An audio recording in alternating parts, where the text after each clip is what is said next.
Hello there, my name is Thiago and this is Inglês Everywhere, the podcast that helps you improve your English. I want to invite you to join me every week to take you to the next level, listening to all kinds of content, stories, interviews, chats, and a lot more. Welcome to Inglês Everywhere. Olá, ouvintes do Inglês Everywhere. O episódio de hoje é um bate-papo em inglês sobre algo que eu já pratico desde sempre, mas somente alguns anos atrás eu descobri que é um estilo de vida conhecido como minimalismo. Eu converso com Cristiane Lemos, que é uma grande amiga e ex-colega de trabalho, também professora de inglês, e também eu converso com Priscila França, que também é uma grande amiga minha e minimalista. Ela já teve participação aqui no podcast no episódio de número 10, sobre o visto para o Canadá. Todas as recomendações que a gente faz no episódio vão estar no blog. Para acessar o blog, entre em ingleseverywherepodcast.wordpress.com. Eu vou deixar o link na descrição deste episódio, ok? Mas vamos então ao episódio sobre minimalismo.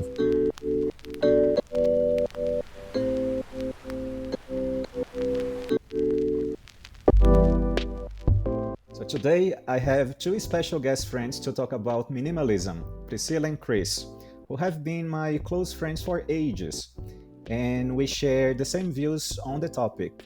So I'm going to start asking them what their personal meaning of minimalism is.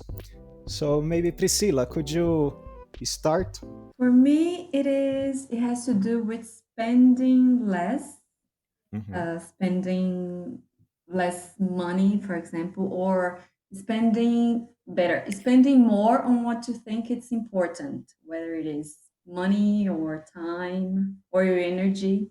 So you spend less on what you think it's not important and more on what you think it's important. Well, for me, is a lifestyle, and it's also a tool that helps me to strip every aspect of my life down to its essence in order to achieve simplicity. I think that actually my main goal is simplicity. I have some notes here that I'd like to discuss with you. Because one of the definitions I found is that minimalism is also about having what is essential. So do you agree with this perception of minimalism that we should actually have what we need? It's not really about the amount of things that we have, the number of things that we possess, but what is actually essential for us. Do you agree with this conception? Yeah, Yes. yeah. True. Because what is essential? Essential to get rid of everything else and get to what is really important, what has meaning in somebody's life. Mm-hmm. And also essential not only what you need, but also what you value.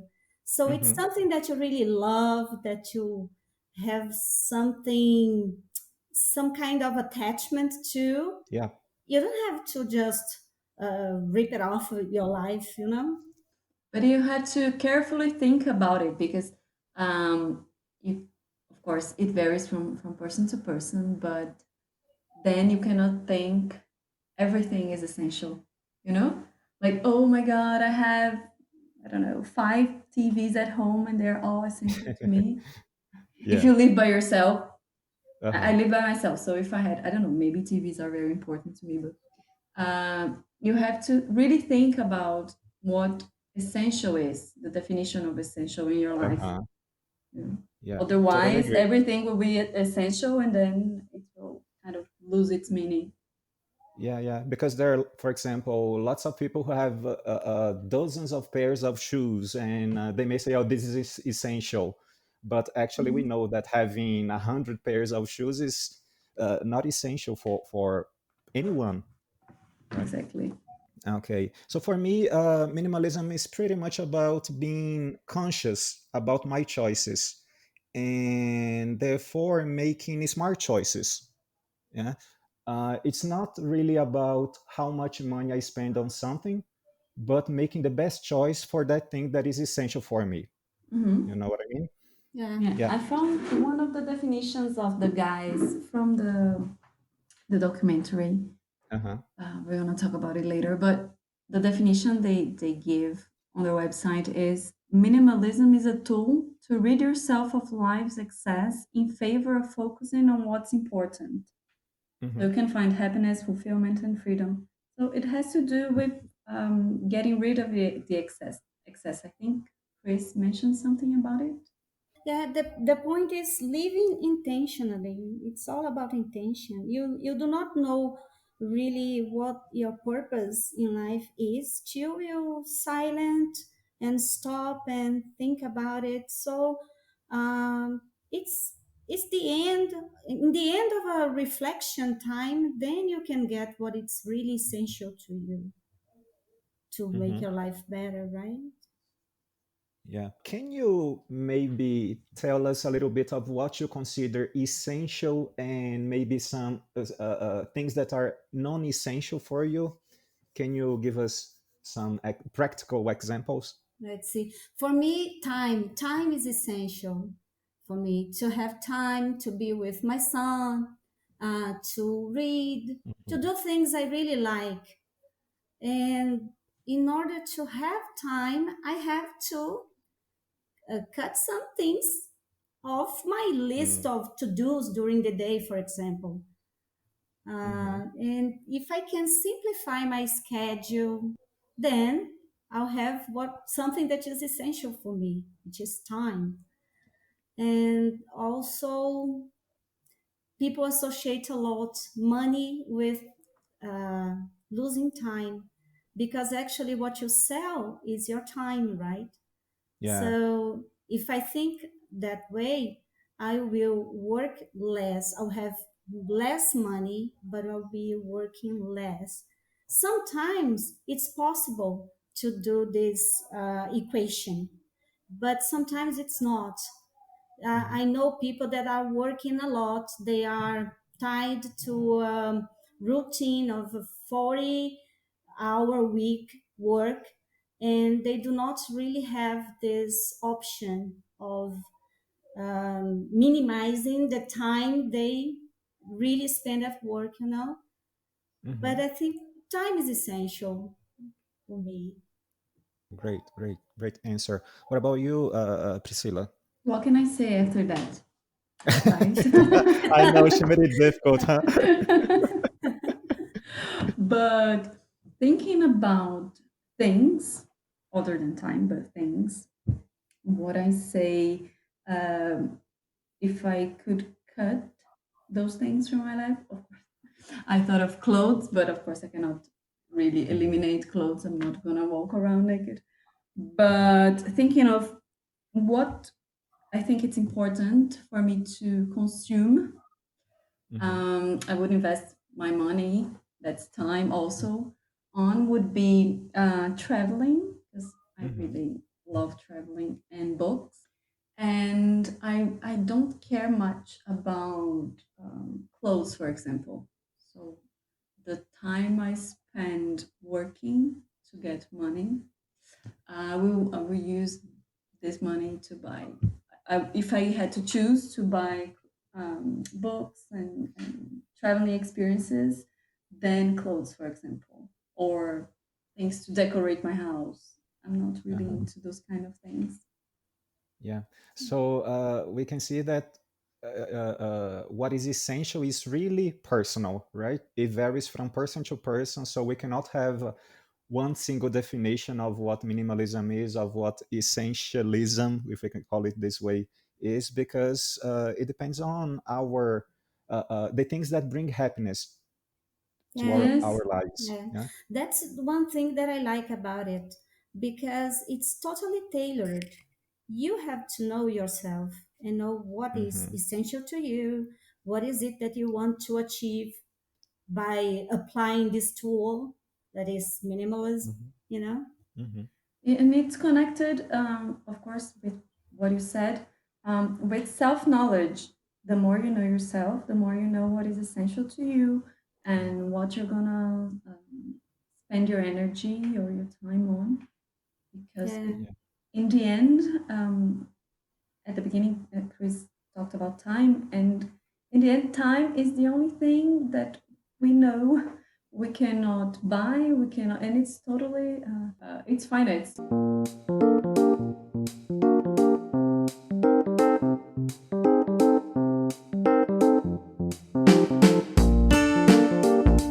Maybe we could also talk a little bit about clutter, yeah, because clutter is something that is related to minimalism. It's actually the opposite of what minimalism is. And I think at least in my case, my family is really attached to having lots of clutter in my house and having this difficulty of getting rid of things. And I'm the opposite. Maybe because I learned from them. So I have just a few things in my house and only what I consider essential to me. So how do you deal with clutter? Well, in my family, for example, my mom is really minimalist. If you think about cluttering, because she is not the one who's adding things without getting rid of anything else. But she likes collecting antique. Mhm.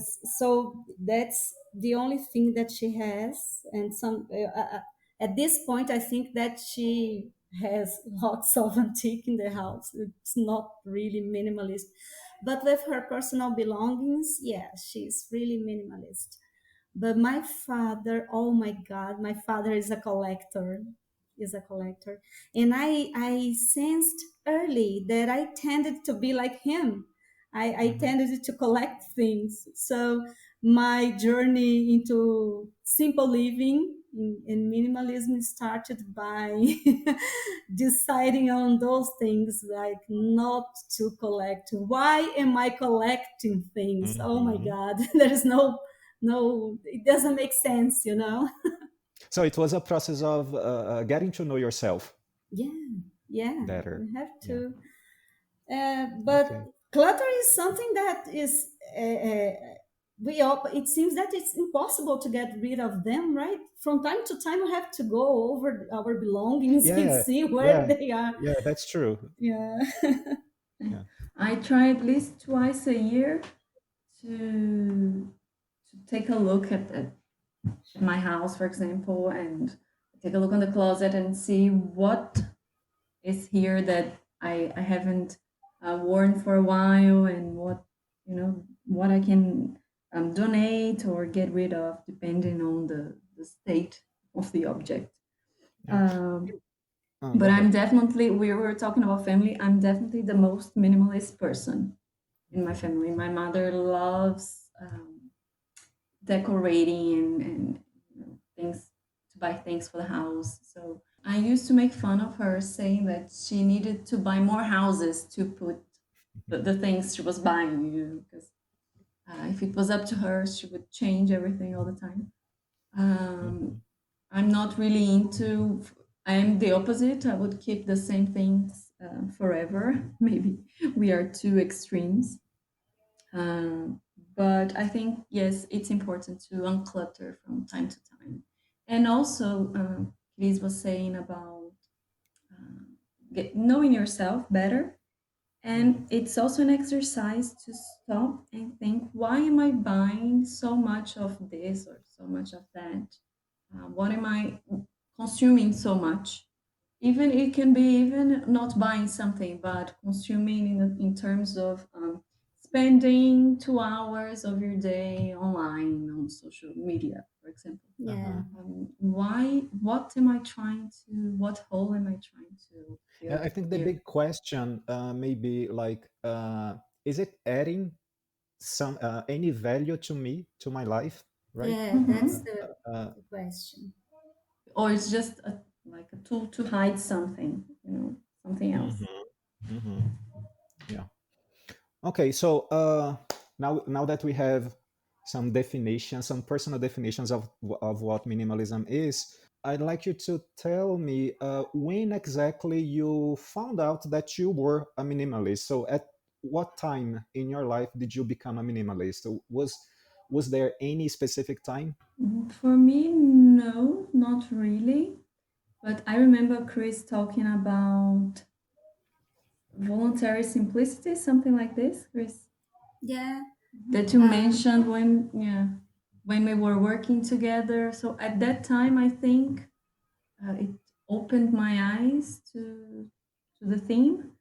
But I think the biggest aha moment for me was like 2 or 3 years ago. 3 years ago, I decided to stop uh, shopping for clothes for a year to see how it was gonna work.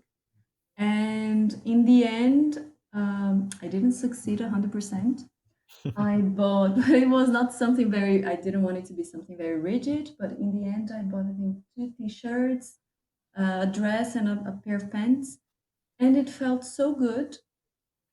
Not only not spending the money, it was not only this, but the feeling I had was that I had freed my mind from Hmm. this anxiety of thinking, what am I going to buy now? What do I need? What kind of dress do I need now? What kind of shoes? And just trying to live and live happily with what I had. Uh-huh. And it worked really well. And I've, I've kept yeah. buying less and less. Uh, for me, minimalism came into my life through voluntary simplicity. That was back in 2006, 2007. I was kind of questioning my values, why I was doing what I was doing. And browsing the net, I came across this term, voluntary simplicity. And then I started searching about it. I bought a couple of books, and it really resonated with my soul. And then everybody started talking about minimalism on the internet, and Hmm. I saw that they were not different things. Actually, they were like complementary things, you know. Uh-huh. um, Maybe I noticed minimalism first as something to help me deal with material stuff. It was like a quantifiable. I don't know if I can say that, quantifiable. You know, like how many. I read lots of posts like how many clothes items to have, how Hmm. many are really necessary to have a, a capsule wardrobe or something like that, you Yeah. know. Uh-huh. And then I think minimalism came like this through voluntary simplicity. I noticed voluntary simplicity or simple living as something bigger, or I don't know, more something wider, and Uh-huh. minimalism like dealing with specific things inside this broader uh, concept or broader philosophy of life, you know. Okay, I see. So since you were talking about these things related to the amount of clothing items that you should have, because some people in minimalism they have these challenges, like how to living with 33 clothing items. Are you this Yeah, kind that's a of famous one. minimalist? What do you think about this concept? For me, it wouldn't work. I think it's very also very personal. It depends on where you live, what's the weather like, if you're able to wash your clothes very frequently or not. Yeah. So I You think those rigid standards like you can only have three pieces or I don't Hmm. know 33 items of clothes, too strict for me. That's not the point. It's Yeah. yes, living with less, but maybe it's an exercise that works for some people, as the exercise of not buying clothes for a year worked for me, but not to have it as a final goal, Hmm. at least for me. if we live in a city like the one we live in now, it's really difficult to set like 33 items because the weather changes constantly. So Yeah. it's not so easy to have this capsule wardrobe, you know. But Hmm. I've tried it for working clothes, and it helped. I think it was easier to get ready in the morning, you know. You are going Uh-huh. to use this. It's like a uniform, but not so strict. Like having Hmm. a uniform, a style you wear to go to work, but for everything, I don't know. I couldn't do it yet. I don't know if I'm going to try for everything else. So, do you think this is maybe something that could work for someone who is trying to start becoming a minimalist? I do. I think it's okay. It will help, I think.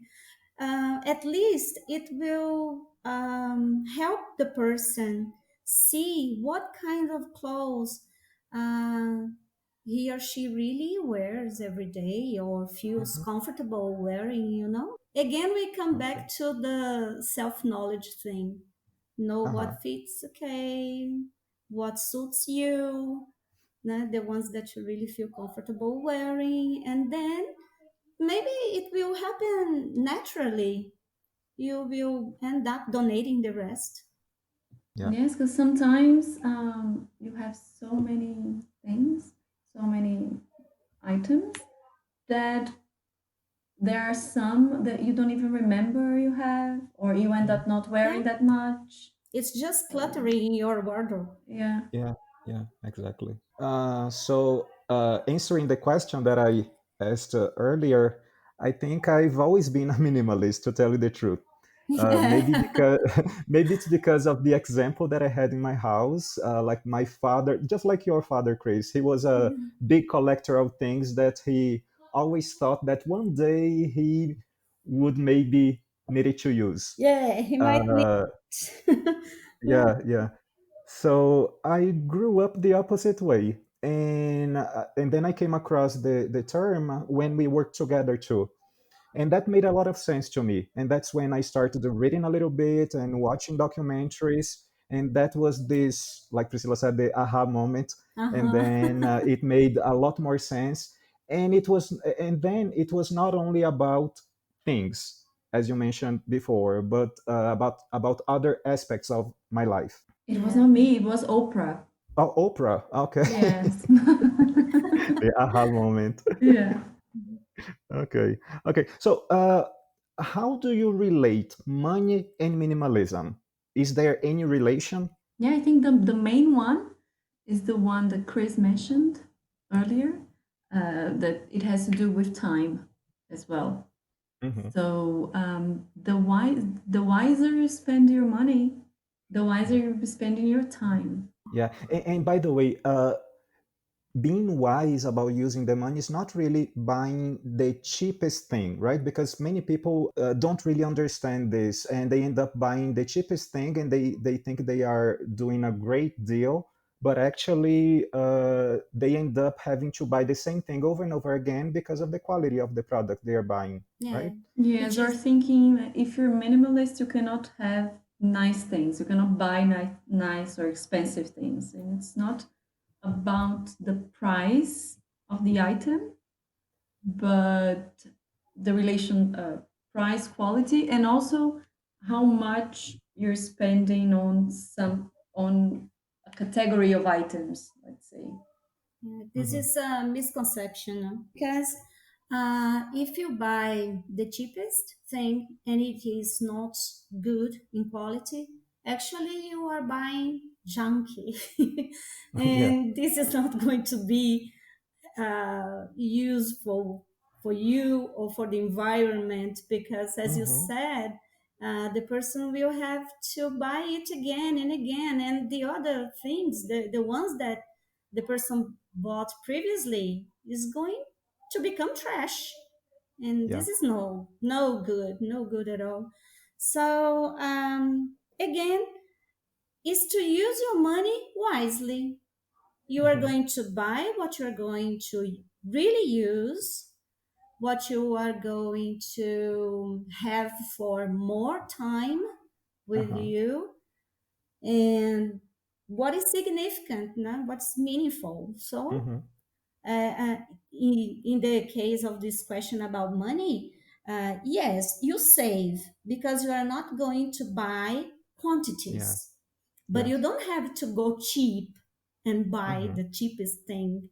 You buy something which has quality, and the buying, the shopping itself must be meaningful, you know. Totally. I totally agree. Yes. Maybe we can get back to the misconceptions about minimalism. So, one of them is about how we spend our money. Minimalism is not about being poor or spending little money on things, right? This is one of the misconceptions people usually don't understand. Yes, and one, you said it's not about being poor. You can be poor and not be minimalist, Of and the other way course. Yeah. around. Hmm. There is this girl I really like. I know you like her too. That is a blogueira de baixa renda. Uh-huh. That she talks a lot about minimalism, Yeah. and she is, as she says, de baixa renda. So it's really interesting to see her point of view on the topic. Hmm. Yeah, because actually, the majority of people in our country, they are poor. But unfortunately, because they don't have any education about finance, they end up spending a lot more than they earn. Yeah. And That's not therefore, minimalist at all. yeah, not at all. And it is possible to be a minimalist without little, well, I mean, with little money. Yeah. Mm-hmm. Actually, this misconception about poverty and minimalism, or lacking things, it's Hmm. not exactly this, right? If you live a very simple life because you are poor, but inside you have all those materialistic goals and desires, you are not voluntarily simple or Yeah. minimalist, right? Hmm. However, if you are considered poor, but actually you do not desire anything else, right? You are satisfied, content with what you have, then you are minimalist, Hmm. and you live a voluntarily simple life. You decided not to go after more things. You are okay with that, right? Okay. Do you feel like you're making sacrifices to be a minimalist? No, not at all. No, me neither. On the opposite, Yeah. it's the opposite for me. Um, I stopped doing sacrifices. Actually, Yeah, I think yeah. the amount of sacrifice has considerably diminished afterwards, after I became, let's say, a minimalist, because you start focusing on things that are more important to you. Uh-huh. So then you don't feel that you're sacrificing that much. Or Yeah. if you are sacrificing, you are doing it for a greater good in the end. I feel So the for me, for same. example, yeah, I'm sacrificing my time and working a lot, but because I want to spend, I like to travel and I want to make the money that will allow me to travel and get to know new places. So then Uh, it's not a sacrifice in the end, you know? uh-huh. Uh-huh. I feel exactly the same. For me, it means the end of sacrificing myself. So, is there any other misconception you'd like to share? I think we've talked To not, about one, you cannot have nice things, right? There's Yeah. one that's minimalism is boring. There's nothing in your life. You have an empty house, for example. Everything is white. One chair, one table, and it's not about it. It's cleaning the space or clearing away the excess. It's not about having nothing, or that you cannot. Another misconception is that you cannot spend money. yeah. This idea of having an empty house, or you have to live in a tiny house to be a minimalist, I think is totally misconception. You can live in a normal size house, whatever the size of house you chose to live in, and be a minimalist, you know. And this idea of empty shelves and empty tables and nothing there, um, it's a two-way road, because you do not necessarily has to have something on top of your furniture. It can be Uh-huh. empty, you know, and Mhm. there is no problem in being empty. It reminds me of the Japanese concept ma. Ma means the meaningful emptiness. Mm. It's a concept that goes through design, architecture. But if you think about a lifestyle in minimalism, this okay. It's okay if I have an empty room in my house. Fine. Maybe I can put a mat there later and practice Pilates or yoga or whatever, you know. But you don't have to fill every bit of your house or all tops of furniture. The countertops can be empty. It's okay. But if you decide to place something there, it's okay too, as long as it's meaningful to you and it makes Uh-huh. sense, right? Another misconception, I think, is the have tos. You have to do that. You have to. You don't have to do anything, or you know, you do if it's okay with you, if it's resonate with your soul. You know. Yeah. It's not because someone is telling you that you have to do it, right? It's not something that society is going to Yeah, force upon you. yeah, it's exactly the opposite, right? It's Uh-huh. counterculture. It's Yes. counterculture. You have to. Mhm. Yeah. And if it had to do when I mentioned an empty or white living room with just a few pieces of furniture. If that meant to be minimalist, then Kim Kardashian would be minimalist. Yeah. A huge mansion with a huge living room with a small sofa, a piano. Yeah, Uh, it has not to do with it.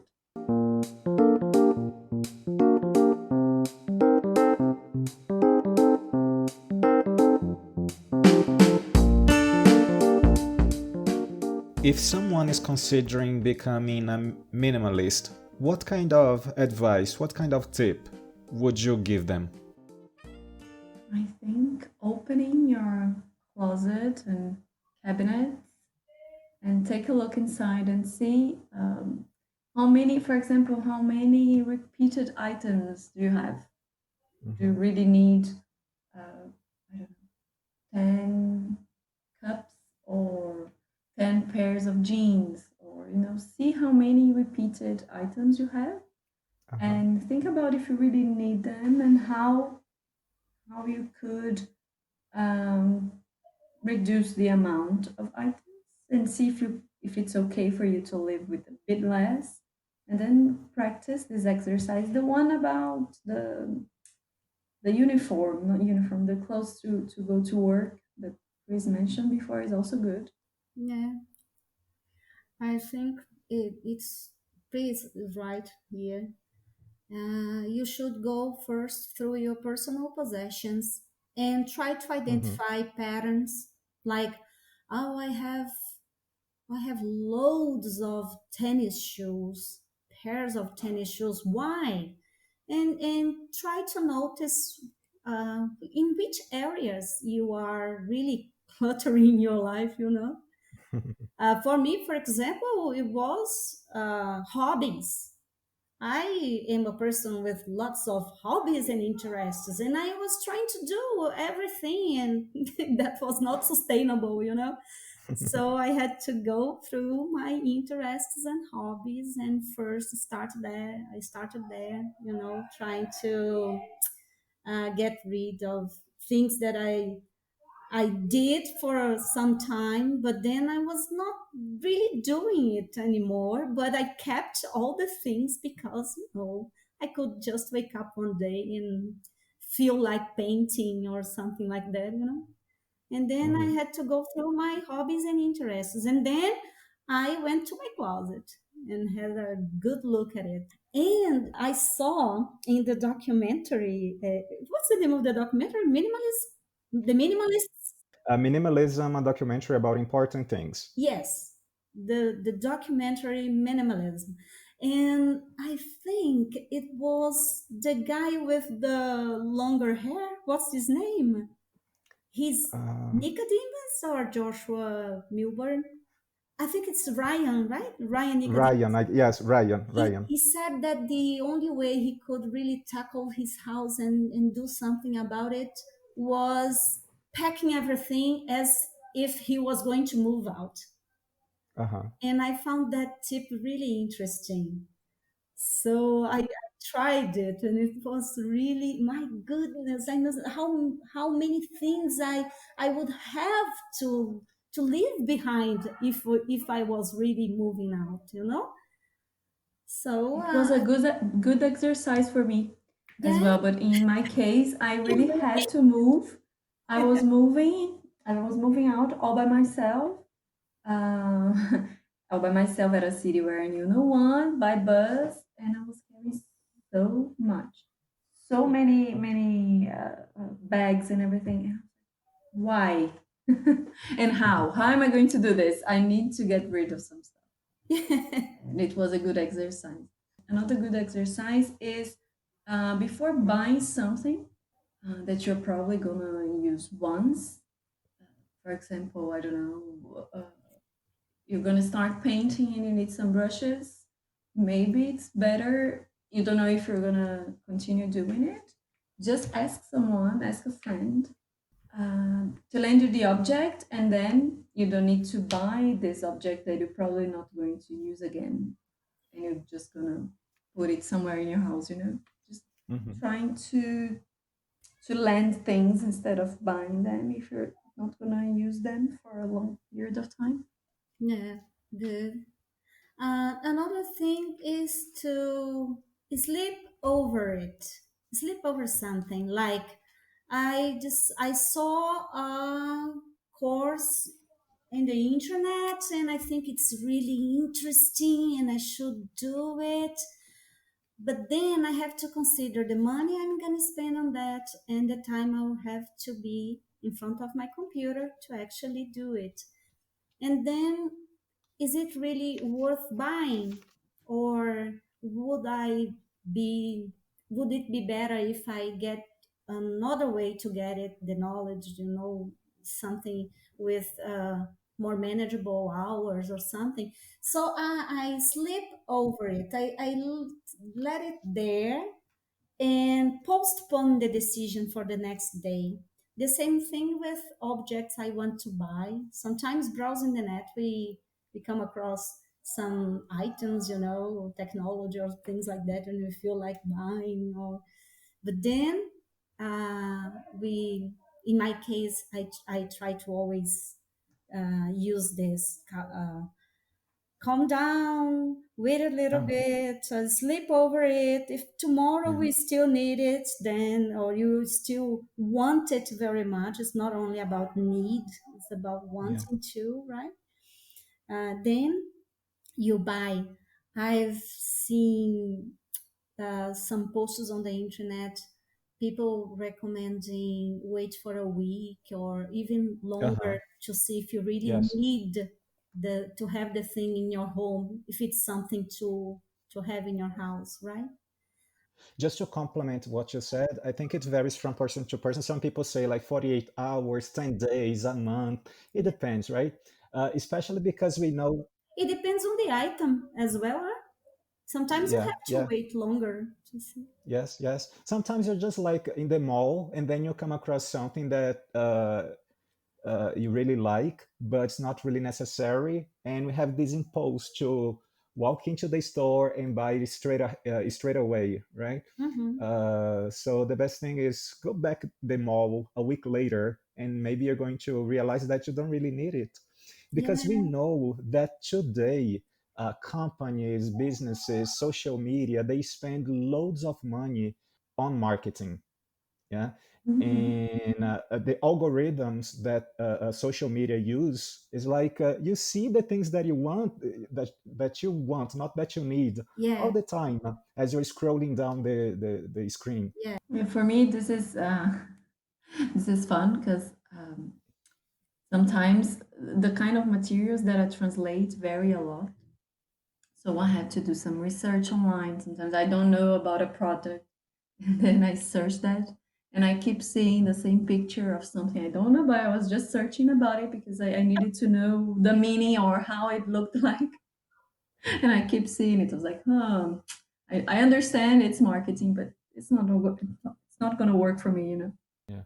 In the documentary, I don't have the numbers here, but they show how much money they used to spend, if I'm not wrong, in the 80s and now.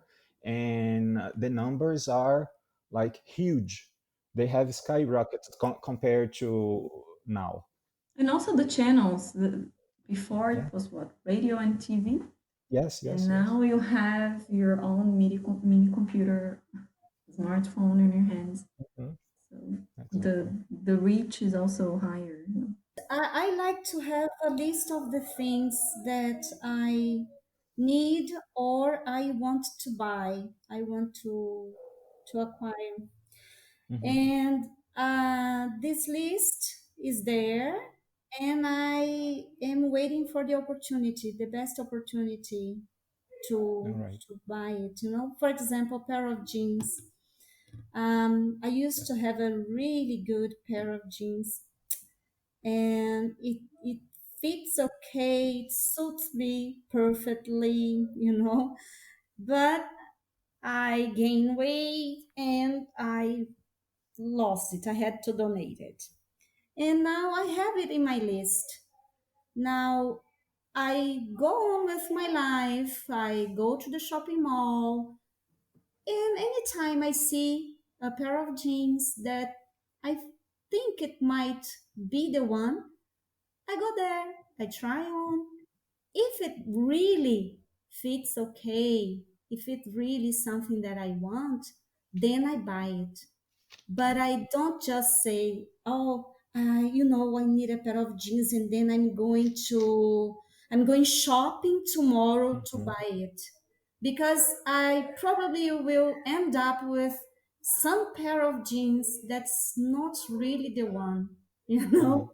It's a little bit crazy, but I think it's a more it's a awareness during shopping, you know, and it's exactly knowing what I am going to buy in the near future.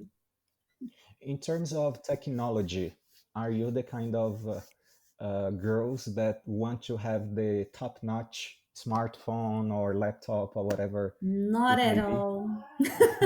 Mm-mm. No. My Not at computer, my all. goodness, my notebook. You helped me buying this notebook, Chi. It's a long, Ages ago. ages. Let me see. I think it was in Ro- 2009, 2008, 2008. I think. Wow, 12 years now. My cell phone. Oh my god! I buy a smartphone, and I only get another one when mine is not. It's totally useless. That's what happened to me. Mine stopped working, and then I bought a new one. The smartphone. Computer, fortunately, is still working. Yeah. And it's funny because you know that you know how much I like technology, but I don't buy smartphones every single year. I just wait for it to die, and then I buy another one. But Yeah, when I buy one, I try to get the best one that yeah, is in the market because I like it, because somehow it has some meaning to me. But otherwise, I wouldn't buy the top-notch smartphone. So going back to what we were talking about earlier, what is essential for me may be different for you, right? hmm Hmm. in this smartphone thing, for example, when I am going to buy a new one, I buy the latest one. Mm-hmm. because I need someone who's someone. I need something which is brand new, so I Mm-hmm. can use it for a long time, you know. Mm-hmm. So this is a smart buying. Yeah, the smart choices we were talking about. Yeah. Yeah, definitely.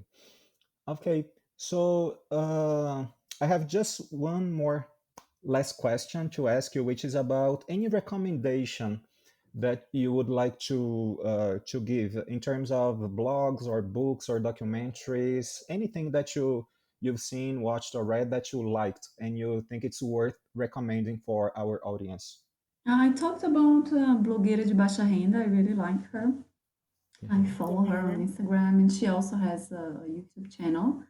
And she's also funny, Um, right? she's super fun. There's the documentary. It's on Netflix. They have a website. It's called The Minimalists. There's another website. It's becomingminimalist.com.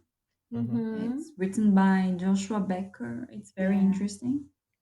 And there is someone I follow. I think it's so weird to say you follow someone on Instagram or any social media. But anyway, I follow her on Instagram. She doesn't talk about minimalism per se, but she talks a lot about self knowledge and essential things in life. And I think it's really interesting. And who Her is she? name is Roberta Ferrec. She's a writer, and it's Okay. I really like. She writes a lot about being a mother and etc., which is not my case, but uh, she talks a lot about paying attention to the essential things in life. It's very interesting. Okay. There is also the podcast by Joshua and Ryan, the guys from the documentary, which Yeah. is called the Minimalists Podcast. Yeah. Uh, and they regularly release new episodes. Some are long, some others are short. So it's really very, very nice to hear them talk about their personal experiences as minimalists. Yeah. They have a channel on YouTube as well, which is really Okay. good. Yeah. There's another not documentary. It's a series, I think, on Netflix. It's not about minimalism per se, but it's called Tiny Houses. It talks about Uh-huh. the tiny house movement. So in a way, it is about living with less. Oh, I still haven't Yeah. watched that one. Mm-hmm. It's really interesting to It see, is. how people do to fit their lives that once were in a big house, in a super tiny house. I also recommend a book, Voluntary Simplicity by Dwayne Hmm. Eldrin. Uh, it is available in Portuguese as well, Simplicidade Voluntária. It's really good. And we see the variety of attitudes people have. It's not just one thing, you know, for living simply and in living a minimalist life. And also The Joy of Less by Francine J. I think that in Portuguese it's uh, Less is More or something like that. But it's The Joy of Less by Francine J, which is really good. And recently I read Marie Kondo, The Magic of Tidying Up, and I think it was really useful. I liked it.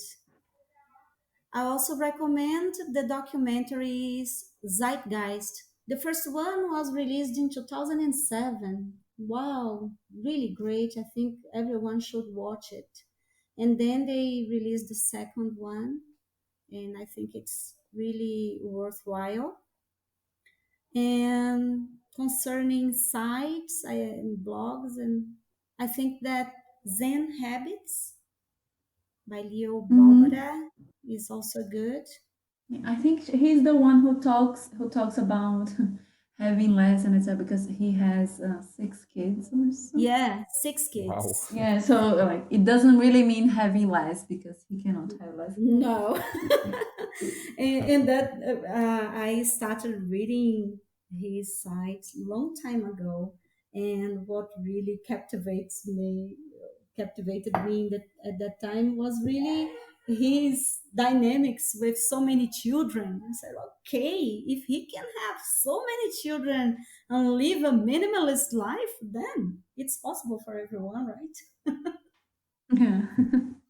Yeah. And so, what about this family issue? Because sometimes in a family, a married couple, for example, one is really into becoming a minimalist, and the other one is a big spender and the like. So, how do you think they can find a balance? I haven't had this experience, but I think the couple will have to talk a lot Uh huh. because it must be really difficult if one wants to go one way and the other one the opposite way.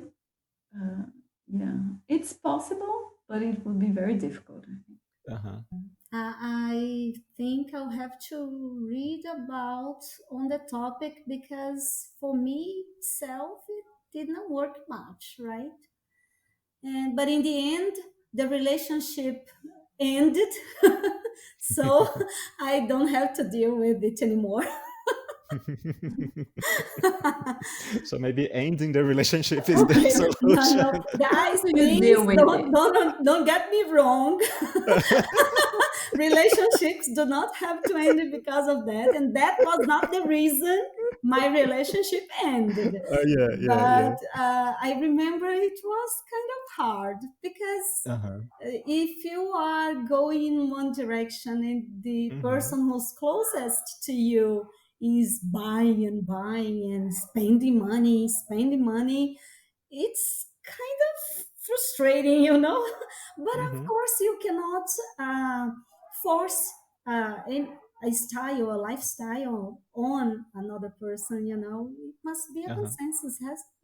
People have to talk a lot, find a balance, and balance is something which is really interesting, and I think it's really related to simple living because we think about balance, sometimes we tend to think of something that reached a plateau or something like that and Mm-hmm. stay there, but it's not Mm-hmm. this. A balance actually is something which is really dynamic, right? Uh So huh. sometimes you are a little up, sometimes you are a little down, sometimes we trip over and we are not minimalist at all. So we have to go back and try this balance.